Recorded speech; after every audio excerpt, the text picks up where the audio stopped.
Hello everyone, this is SteelFlight0772 playing more Champions Online. This time we're using another archetype, this time not one of the free ones. This is one you have to purchase, the Tempest. It is a lightning-based superhero. As you can see, I'm currently level 9, so still very, very early, and in fact I'm about to wrap up the first story arc that you encounter. Taking on the leader of the Purple Gang. It's very simple to get to this point. Just follow the quests, and you'll end up here, where their leader is currently planning to detonate a mind bomb. Please forgive me, I'm dealing with the remnants of a cold. So hopefully that won't bother you too much as we enter the Purple Gang hideout. Now, what's great about the Tempest is he can't take a lot of damage, but he can dish out quite a bit. Using our toggled ability, can drop almost anyone of our level very quickly. Now, pardon me, I ended up purchasing a new travel form, a travel power, called Electric Arc. It acts a lot like the generic teleport that's allowed in the game. It allows you to maneuver around and position yourself. I didn't do it very well here. But it's going to allow us to utilize a combination that I discovered while using another archetype, the Grimoire, combining teleport with an area effect ability. This area effect ability here, Sparkstorm. Just hold down the key and you will shoot electricity in all directions and wipe out enemies very quickly. If you combine that with the teleport, or the electric teleport like this,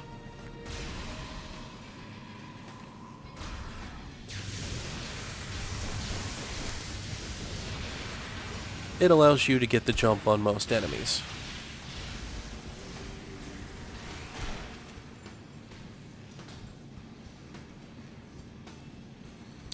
It's honestly become one of the most fun combinations that I've used in the game so far.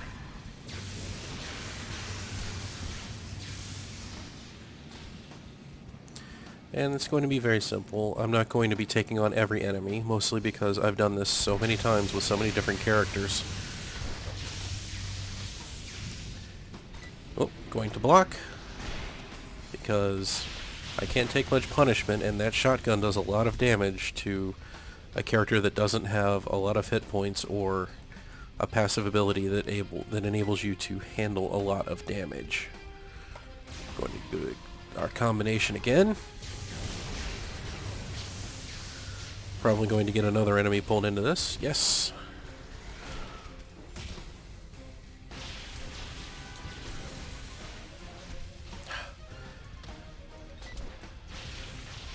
The two abilities that you have for inflicting punishment, aside from your energy builder, do so much damage in this build. With this archetype, I absolutely love it. This is rapidly becoming one of my favorite archetypes thus far. And there ahead, we've got our 3 enemies. Let's go ahead and lock on to one.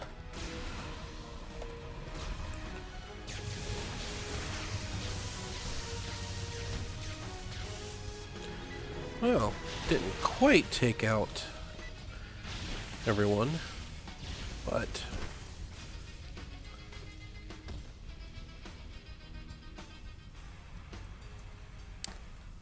into another room. Oh, let's be stupid.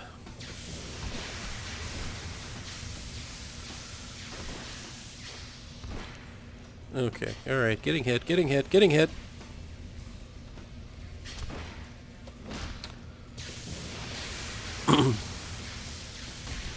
Oh, knockback. Usually going to happen when you don't block in time.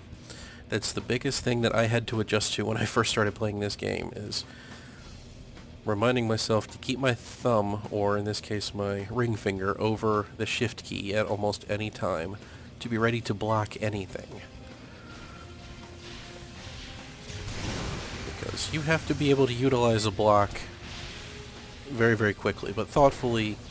The designers gave those great indicators over the enemies. Basically, whenever you see an icon pop up, no matter what type it is, rest assured you're most likely going to have to block.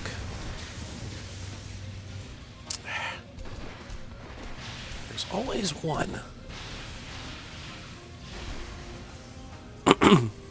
Alright. Well, we have our first drop.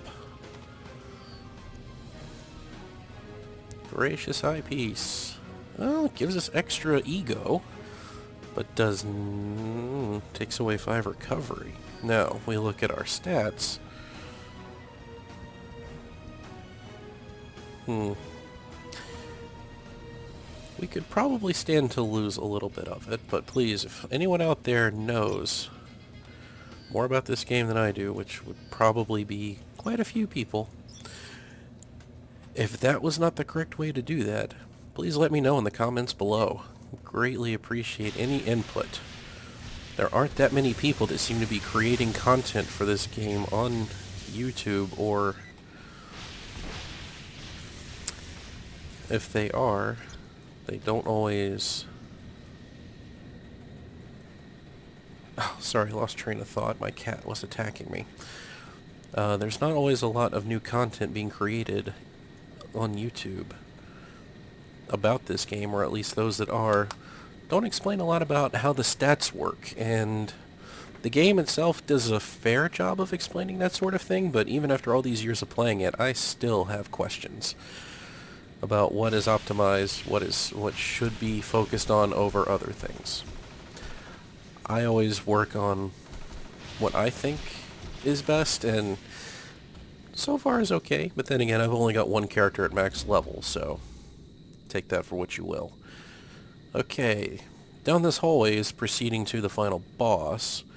Down here is more optional enemies. I could take them out for the XP, but honestly, as I said before, I've done this so many times. To me, it's not worth it. So, we're going to do our combo attack here, because we've got one tough enemy and 2 weaker enemies.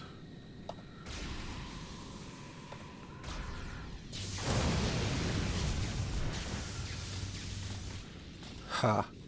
Yes, occasionally our Spark Storm will cause a knockback, as you've probably seen a time or two, and that's another reason why I think this archetype and its power set are so great. Alright, this flashing door indicates our exit, but over here is the boss. Now, there's 2 ways to go about doing this. If you are a ranged character, I always prefer to do things this way. To pull the enemies first.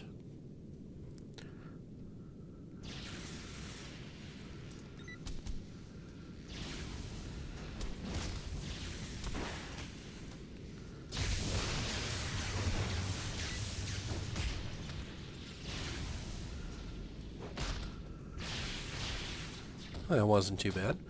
Now there's still an enemy or 2 left in there, but the benefit of doing it this way, again, this only works if you're ranged, that I've come to find out, because once you trigger the cinematic with the boss being Kevin Poe, all of the enemies in the room, including Kevin Poe, will jump you at once, and most archetypes can't handle that kind of punishment from the start. So if you're ranged, a little tip I've learned is to go ahead and pull those guys first. That way it gives you a bit more of a chance. So let's start the fight. We have incoming, you incompetent dolt! Reset those capacitors now! Well, look who's already here. Why, you're just in time. To be too late. Think hard while you still can, hero. Liquidate the brains of you, your friends, and every citizen of Westside. When me and my new Purple King take over this town, it's gonna be so awesome! I promise it'll leave you idiots drooling. And here we go. Always take out the ads first. Now this is a great tutorial fight, because he has a wide variety of attacks. That one, he takes your health and adds it to himself. And there's the indicator overhead, so another charged attack. We blocked it, so no problem. So, thoughtfully tells us that more attacks are coming, so there's an indicator that will temporarily boost our defense. Never a bad thing. Hold down block whenever he's attacking, and land your shots when you can. And Kevin Poe is defeated. Very, very simple. Oh, we seem to have gotten a lockbox drop, in addition to a health pickup. Now, there's one more thing we have to do here. Deactivate the thought bomb. Psi bomb.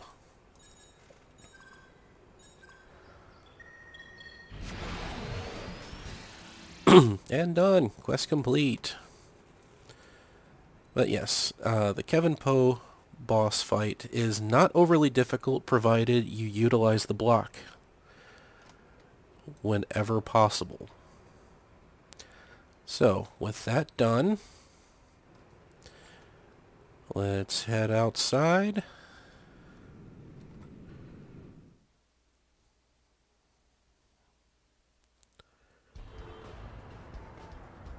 And go to turn in our quest. Back with the main quest giver for this area in West Side, Kodiak. And yes, this travel power, again, you have to purchase it in the Zen store. I felt it was worth it because it fit the character so well, but there are certainly other methods you can use.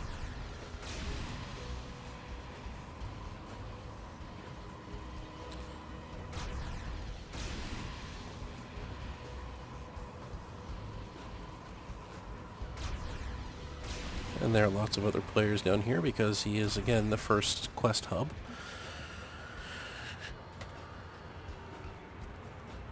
So you stopped the Psi Bomb and you defeated Kevin Poe and his mercenary henchmen. Excellent work, Volt. Well, thank you. So now let's see if there's anything here that can replace what we've currently got. The endurance is nice, but I don't like losing that much ego because it reduces the amount of range damage we have. But again, I'm not 100% certain on that. If anyone that knows otherwise, please comment below. When in doubt, I always get a recognition because that can go towards buying some vanity items later. So we nearly leveled there. We've still got a ways to go. But the next follow-up quest is to check in with the Chief of Police. But we can accept that. And if you guys like this, then I will continue to do so with this character. Or if you'd like to see me utilize some more characters, drop a comment below. Please like, and if you do like what you see, feel free to subscribe. Thank you very much for your time. This has been Steel Flight. Later.